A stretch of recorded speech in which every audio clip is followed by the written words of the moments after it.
Welcome back. So you saw that game between Manchester City and Man United. İlkay Gündoğan, big goals there, 14 seconds. Fastest goal in the history of the FA Cup. And then out of nothing, scored another goal that just went through a sea of legs. De Gea really seeing stars over there. The reporters were trying to push Ten Hag to sort of criticize De Gea on the goals that were conceded. Yeah. Is this a case where he was at fault for both goals that were conceded? Can the defense be blamed as well, or were the team just generally asleep when that goal went in? I think the only one I think he might have done a bit better is the second goal. I'm not going to be too critical because when a ball comes from a sea of bodies, it's sometimes difficult to react in time because it's not a, if you look at the way Gündoğan hit, it kind of, I don't know whether he might to bend it, it went through someone's legs. It's one of those things. It was very difficult to get to. So I'm not going to be too critical of De Gea. I can say maybe he could have done a bit better, but I'm not going to say De Gea cost them the game. I think I'd rather go with the other side, that Gündoğan's brilliance blew the game open for City. Because if you watch that game, it's very difficult to remember clear-cut chances Man City created.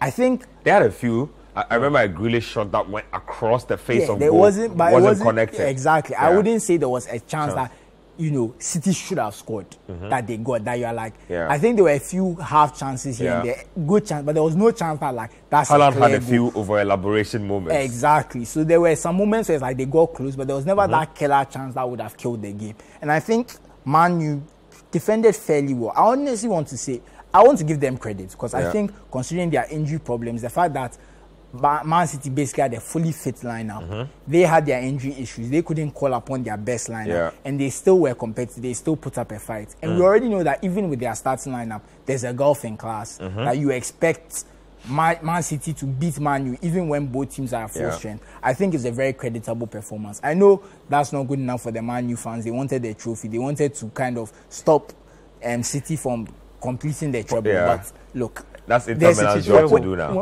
When you don't have the quality, it's always going to be difficult. So when Ten Hag said we are the only team that can compete with Man City, I think there was a bit of a point there because considering that his teams are only going to get better, I see what he's saying, but I think he went a bit too far, but I understand him to a certain extent. Just comment on two performances before I go to Gabi.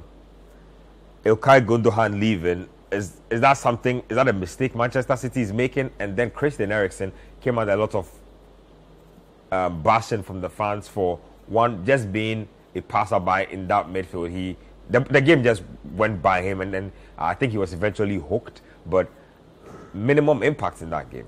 Yeah. So talking about Gündoğan, let's not say City are letting him go. I think the issue is that they offered him a contract extension. I think because of his age, they said we are giving you 1 year. He said he wanted 2, and I think that's become a sticking point. I don't think the issue is City wants him to go. I think if they want him enough, they'll give him 2 years. But you see, sometimes you have to also consider the kind of, what's the word I'm looking for, the club policy and the way you run the club. Because if you start making exceptions, you make exceptions for everyone. But he's an exceptional player. But which City player isn't exceptional? And that's the one thing we've always said about City, that whenever someone falls down, whenever someone doesn't step up, another person steps up. Because the truth be told, if someone else had started in midfield instead of Gündoğan, they still could have won this game based on their quality. And that's not to say Gündoğan didn't have it. He had a great game. But I think that's the point. I think City wants a culture where it's the next man up. We are part of a collective that no one is bigger than their team. No one is above the rules. So I think that's where the sticking point is. So I don't think it's that they don't want Gündoğan. I think far from that. I think it's more so they are trying to negotiate their contracts. I think the offer from Barca we're hearing is very attractive. I even heard over the week, and I'm hoping that this is true, that AC Milan are also interested in Gündoğan. And I hope he makes the right choice and comes to Milan. He's aging really. Maybe Arsenal too. I've heard Arsenal. Yeah, I've heard about the Arsenal. So look, the truth is there's a lot of interest in him. It's not that Man City wants him to go, but they have a new challenge as well. Exactly, they have a structure in place. And for all you know, when he wins the treble, he might feel, look, my work here is done. I've gotten the Champions League. I've won everything there is to win. Multiple Premier League titles. Exactly. Multiple Carabao Cups. Let's go to another country and see what we can do there.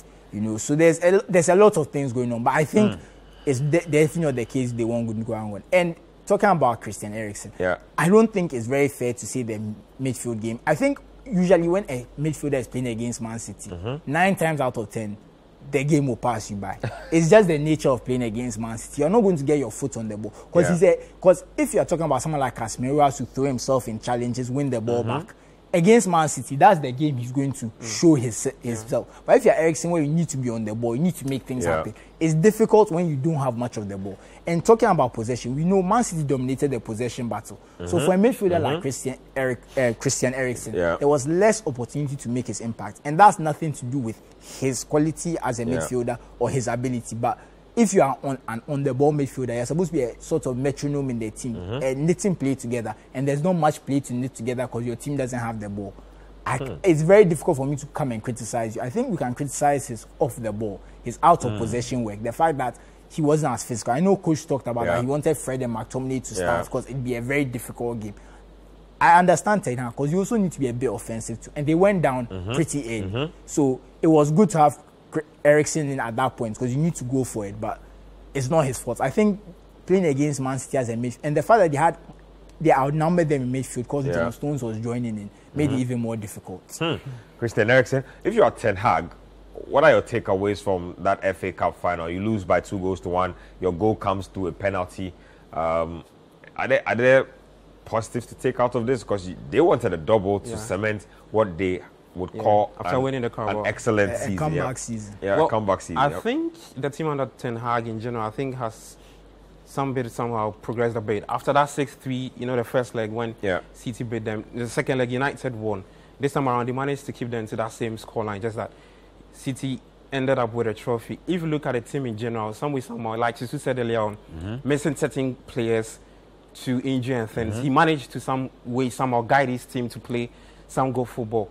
And like Sisu rightly highlighted, after the goal from Gundogan, I think United were the best team in terms of trying to dominate and trying to create chances. I love Garnacho when he came on. Yes, he was direct. Exactly. In about some bit of energy. 10 minutes or 15 minutes he was on. I think he made at least 5 or 6 incursions into the box. And I'm like, where was this the whole time? Where were these? What were these other guys doing? So maybe they thought that he'd get tired. I think maybe that's why he didn't start. I think with some bit of the right personnel next season, I mean, I think that Ten Hag would do some big things with the team. There's a lot of takeaways, positive ones, of course. He can pick from this team and try and build on to taking this team to something good next season. So, I mean, I was particularly impressed with the way they handled certain aspects of the game, just that they had to just end up on the losing side. Well, I wonder if that treble is possible. Inter Milan will have a lot to say about it on the 10th. So, huge game coming up. I'm sure they are relishing the battle. Inter Milan have denied Pep Guardiola a Champions League once. Can they do it a second time?